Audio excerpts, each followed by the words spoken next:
नमस्कार दोस्तों, मैं सीमा डेमन मेरे इस YouTube चैनल में आपका बहुत बहुत स्वागत करती हूँ। 17 गुण मिल रहे हैं फिर भी आप शादी कर सकते हैं। नाड़ी दोष है फिर भी आपका परफेक्ट मिलान होता है। सॉफ्टवेयर ने बिल्कुल मना कर दिया है शादी करने के लिए जब आपने कुंडली मिलान करा सॉफ्टवेयर से। तो इसलिए जब भी आप शादी करने जा रहे हैं या आपके जीवन में कोई ऐसा डिसीजन ले रहे हैं तो हमेशा मैनुअली कुंडली मिलान आप ज़रूर करिए। कभी भी ऐसी गलती नहीं करें कि सॉफ्टवेयर से हमने कुंडली मिलान कर लिया और एक अच्छे रिश्ते के लिए हमने मना कर दिया। क्यों? क्योंकि सॉफ्टवेयर ने कहा है कि 17 ही गुण मिल रहे हैं, नाड़ी दोष है, इसलिए यह विवाह श्रेयस्कर नहीं है। हमेशा मैनुअली कुंडली मिलान करना चाहिए। क्यों? क्योंकि हर दोष के निरस्त के कुछ नियम होते हैं और हो सकता है जब हम मैनुअली कुंडली मिलान करते हैं तो हमारा दोष वह निरस्त हो जाता है, जिससे हमारे गुणों में फिर वृद्धि होती है। पूरा मैं आपको प्रैक्टिकली करके बताऊंगी, क्योंकि बहुत से जातक मेरे माध्यम से कुंडली मिलान भी करवाते हैं। उन्हीं का एक उदाहरण मैं आप लोगों के साथ शेयर करूंगी ताकि आपको विश्वास हो सके कि मैनुअली कुंडली मिलान करना क्यों ज़रूरी है। जब भी आप शादी करने जा रहे हैं तो हमेशा कुंडली मिलान करवा कर ही शादी हमें करना चाहिए। क्यों? क्योंकि यदि कुंडली मिलान परफेक्ट होता है तो हमारा वैवाहिक जीवन भी बहुत अधिक सुखमय होता है। हमारे जीवन में बहुत कम परेशानियां हमको झेलनी पड़ती है।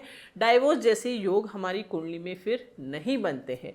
और इसके विपरीत यदि आपने कुंडली मिलान नहीं करा है, ऐसे ही शादी करते हैं तो कई बार चांसेस बन जाते हैं डाइवोर्स के। क्यों? क्योंकि दो जातक जब आपस में शादी करते हैं तो उनके विचारों का मिलना बहुत अधिक ज़रूरी है। और पूरा गुण मिलान सब कुछ कैसे देखा जा सकता है? एस्ट्रोलॉजी की माध्यम से हम सब कुछ जानकारी प्राप्त कर सकते हैं दोस्तों। तो चलिए शुरू करते हैं वीडियो स्टार्ट करने से पहले एक छोटी सी रिक्वेस्ट, यदि आप पहली बार मेरे इस चैनल पर आए हैं तो इसे आप ज़रूर सब्सक्राइब करिए। सबसे पहले मैं आपको सॉफ्टवेयर क्या कहता है आपको प्रैक्टिकली बता देती हूँ। और गर्ल की डेट ऑफ बर्थ मैंने यहाँ पर फीड कर रखी है। हम कुंडली मिलान कर लेते हैं। कुंडली मिलान जब करते हैं तो आप देख सकते हैं यहाँ पर इनके कितने गुण मिल रहे हैं। यहाँ पर हम देख सकते हैं कम गुण मिलने के कारण यह विवाह श्रेयस्कर नहीं है। 17 गुण ही मिल रहे हैं 36 में से, जिसके कारण यह विवाह श्रेयस्कर नहीं है। सॉफ्टवेयर ने ऐसा कहा है। अष्टकूट मिलान हम देखें तो अष्टकूट मिलान यदि हम देखते हैं तो वर्ण जो है 1.0 मिल रहा है और वैश्य 0.5 गुण मिल रहा है, तारा 1.5 और योनि 2.0, मैत्री 5.0 और गण है 0 अंक मिला है, भक्कुट है 7 अंक मिला है। नाड़ी दोष सॉफ्टवेयर बता रहा है कि दोनों की नाड़ी दोष है, अर्थात नाड़ी में 0 अंक मिला है। नाड़ी दोष भक्कुट दोष एक ऐसे दो दोष है जिनका यदि कैंसिलेशन हो जाता है तो हमारे अंकों में बहुत अधिक वृद्धि हो जाती है। इसलिए जब भी आप शादी करने जाते हैं तो हमेशा मैनुअली कुंडली मिलान हमें ज़रूर करना चाहिए। यह अष्टकूट क्या होते हैं, डिटेल में जानकारी आप मेरा इस वीडियो के माध्यम से प्राप्त कर सकते हैं। पूरी जानकारी मैंने दे रखी है कि पूरे जो ये 8 गुण हम शादी के लिए मिलान करते हैं तो उनका अलग अलग क्या महत्व है। यहाँ पर अभी मैं पूरी जानकारी दूंगी तो वीडियो काफ़ी लेंदी हो जाएगा। हर टॉपिक पर मैंने एक सेपरेट वीडियो बना रखे हैं।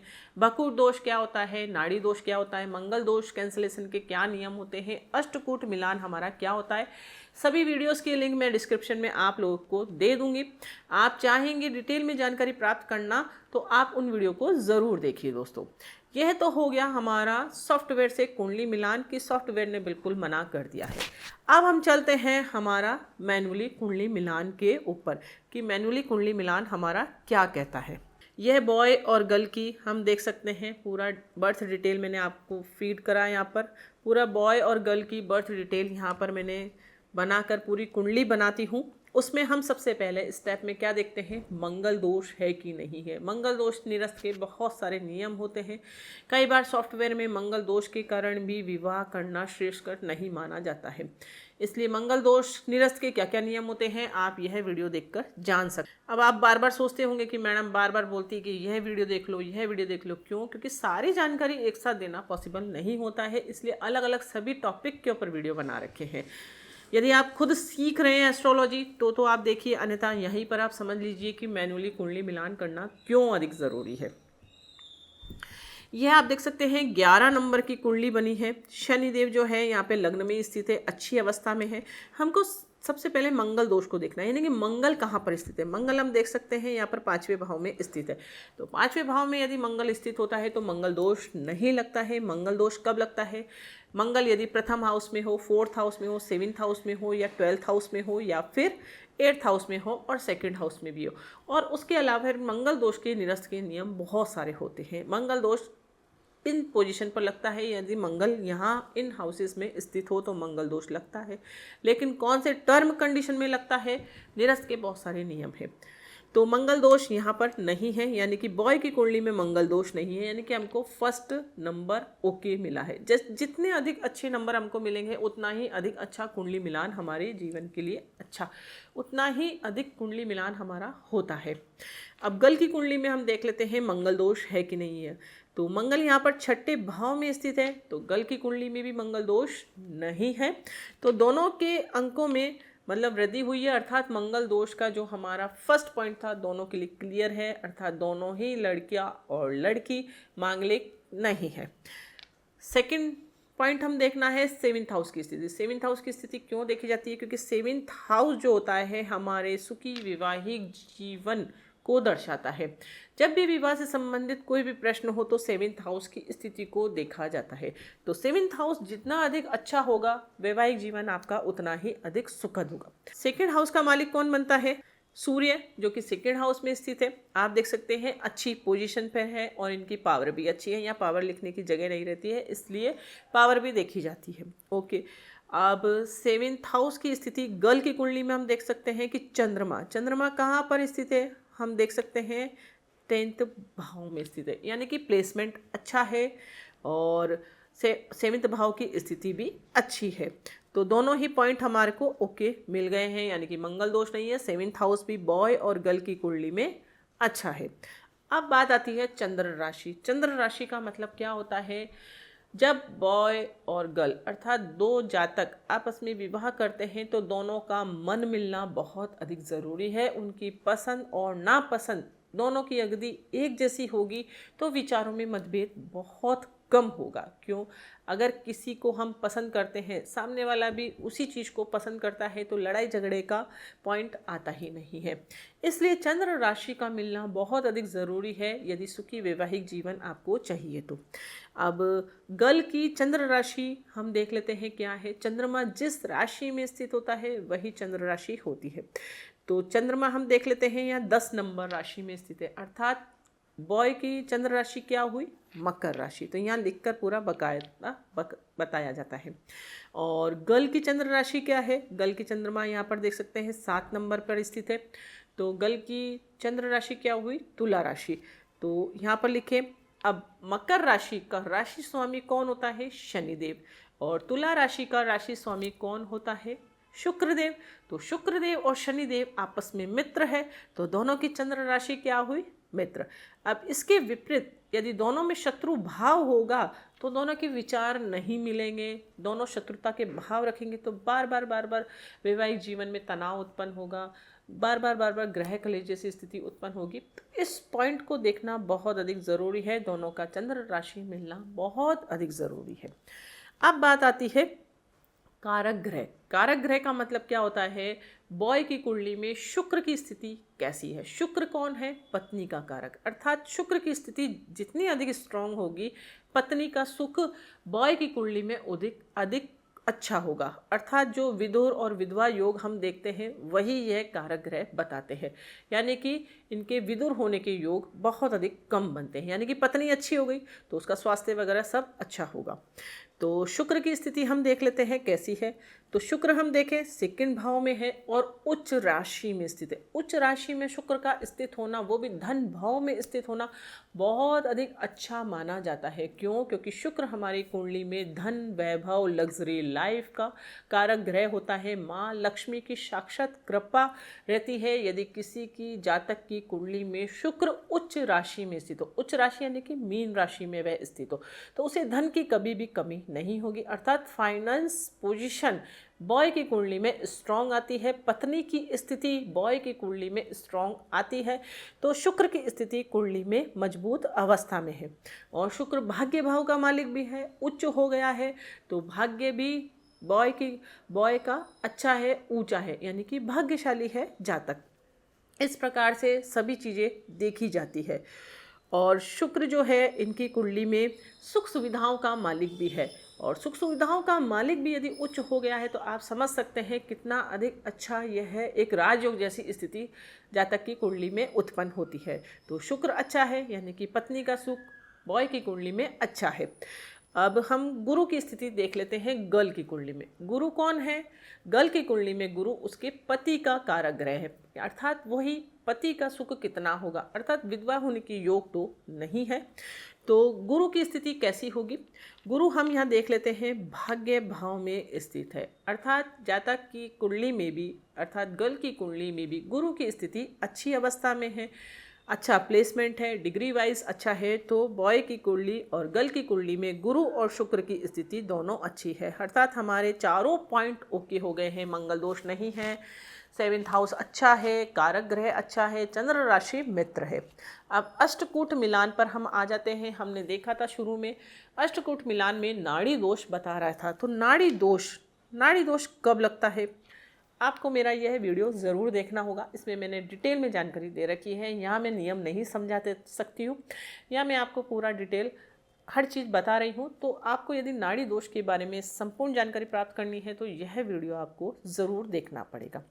यदि दोनों की चंद्र राशि एक ही हो, चरण एक ही हो, नक्षत्र एक ही हो, तब नाड़ी दोष हमारा लगता है, अन्यथा नाड़ी दोष कैंसिल हो जाता है, अर्थात नाड़ी दोष का कोई नेगेटिव इफेक्ट बॉय और गर्ल की कुंडली में नहीं लगेगा। तो नाड़ी दोष दोनों जातकों की कुंडली में निरस्त हो जाता है। क्यों? क्योंकि दोनों की चंद्र राशि अलग अलग है। बॉय की चंद्र राशि मकर है, गर्ल की चंद्र राशि क्या है? तुला राशि है। दोनों की चंद्र राशि अलग अलग है, तो नाड़ी दोष निरस्त होता है। नाड़ी दोष निरस्त होते ही हमारे पास 8 अंक आ जाते हैं। 8 अंक की वृद्धि होने पर 17 में यदि हम 8 प्लस करेंगे तो हमारे पास 25 अंक आ जाते हैं। तो अर्थात गुण कितने मिल गए? 36 में से 25 गुण हमारे मिल रहे हैं, अर्थात गुण मिलान भी अच्छा है, सब कुछ ओके है, तो फिर विवाह करना श्रेष्ठ होगा। अर्थात यह कुंडली मिलान परफेक्ट है। आप दोनों यह शादी करेंगे तो सुखी वैवाहिक जीवन रहेगा। पूरा लिखकर बताया जाता है, बाकी सब चीज़ें मैसेज के द्वारा दी जाती है। अब यहाँ पर पूरा ये चेक कर लिया। अब इसके बाद का स्टेप यह होता है, एक डीप स्टडी भी की जाती है। डीप स्टडी कैसे करना है? सबसे पहले आपको नवमांश कुंडली ज़रूर ओपन करना है। बॉय और गर्ल की कुंडली में आपको नवांश की स्थिति ज़रूर देखना है, अर्थात नवांश में 7th हाउस में कोई क्रूर ग्रह या नेगेटिव ग्रह या कोई नीच ग्रह तो स्थित नहीं है। और दशा जरूर देखना है, क्योंकि हर जातक की कुंडली में अलग अलग दशाएं चलती हैं। तो इन दोनों की कुंडली में दशा भी ओके थी और नवांश कुंडली भी इनकी अच्छी थी, तो दशा भी आपको ज़रूर देखना है। दशा में आपको यह चेक करना है कि कभी छठा हाउस तो एक्टिव नहीं है। भले ही आपका कितना गुण मिलान हो रहा हो, सब कुछ परफेक्ट हो रहा हो, लेकिन यदि छठे हाउस की दशा चल रही है, कोई महादशा या अंतरदशा के रूप में, या फिर नक्षत्र में छठा हाउस एक्टिव है, तो हमेशा वैवाहिक जीवन में फिर परेशानियों का सामना करना पड़ता है। इसलिए दशा का देखना भी बहुत अधिक ज़रूरी है यदि आप फाइनल डिसीज़न देने जा रहे हैं किसी को। तो ये सब चीज़ें बताई जाती है। यहाँ मैंने आपको पूरा बेसिक सिखाया है, उसके बाद डीप स्टडी करके फाइनल रिजल्ट बताया जाता है। लेकिन मेरे कहने का मतलब यही है कि जब भी आप शादी करते हैं तो हमेशा मैनुअली कुंडली मिलान आप ज़रूर करवाएं, और कभी भी सॉफ्टवेयर पर भरोसा करके किसी भी अच्छे रिश्ते को अपने हाथ से नहीं जाने दें। क्यों? क्योंकि जब भी हम कोई रिश्ता ढूंढते हैं तो बहुत अधिक खोजबीन से हम रिश्ता ढूंढते हैं, फिर हम मायूस हो जाते हैं कि कुंडली मिलान नहीं हो रहा है। इसलिए कभी भी ऐसी गलती नहीं करें, परेशान नहीं हुए। और आप चाहे लव मैरिज करें या अरेंज मैरिज करें, दोनों ही परिस्थितियों में आपको कुंडली मिलान ज़रूर करवाना चाहिए।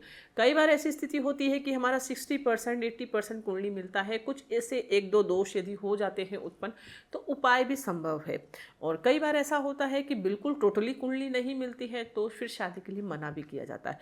इसलिए कभी भी ऐसे दो जातक कभी भी विवाह नहीं करें जिनका कुंडली मिलान नहीं होता है, और जिनका परफेक्ट मिलान होता है उनका वैवाहिक जीवन 100% अच्छा होता है। और बाकी तो दशा अंतरदशा के अनुसार हमारे जीवन में शुभ और अशुभ परिणाम प्राप्त होते ही रहते हैं, लेकिन पॉसिबिलिटी हमारी सुख की जो है वो बढ़ जाती है यदि हम कुंडली मिलान करके शादी करते हैं तो। अब सपोज करिए कुंडली मिलान हमारा अच्छा नहीं है और हमने शादी कर ली और कोई भी नेगेटिव दशा ऐसी चली तो दोनों के सेपरेशन के योग फिर बन जाते हैं, डाइवोर्स जैसी स्थिति उत्पन्न हो जाती है। तो इसलिए बहुत अधिक लाखों खर्च हम शादी के ऊपर करते हैं और हमारे जीवन का एक यू टर्न होता है शादी करना। और यदि यही यू टर्न हमारे जीवन में बहुत भयावह हो तो हमारा पूरा लाइफ स्पॉइल हो जाता है। इसलिए जब भी आप शादी कर रहे हैं तो हमेशा मैनुअली कुंडली मिलान करके आप फाइनल डिसीजन अपनी लाइफ में लीजिए दोस्तों। आई होप आपको ये जानकारी बहुत अधिक पसंद आई होगी। पूरा प्रैक्टिकली करके मैंने आपको बताया है। कहीं पर भी कोई भी डाउट रह गए हो या आपको कुछ समझ में नहीं आया हो तो आप कमेंट्स के द्वारा मुझे ज़रूर पूछ सकते हैं। किसी विशेष टॉपिक पर यदि आप वीडियो चाहते हैं तो वह भी आप मुझे ज़रूर बताएं, उसे मैं कवर करने का पूरा प्रयास करूंगी दोस्तों। और वीडियो अच्छा लगे तो लाइक ज़रूर करना है, दूसरों के साथ शेयर ज़रूर करना है ताकि आगे तक यह वीडियो पहुंच सके, अधिक से अधिक इस ज्योतिष विद्या का लाभ उठा सके दोस्तों। तो मिलते हैं हम नेक्स्ट वीडियो में इंटरेस्टिंग टॉपिक के साथ। तब तक के लिए thank you and bye bye.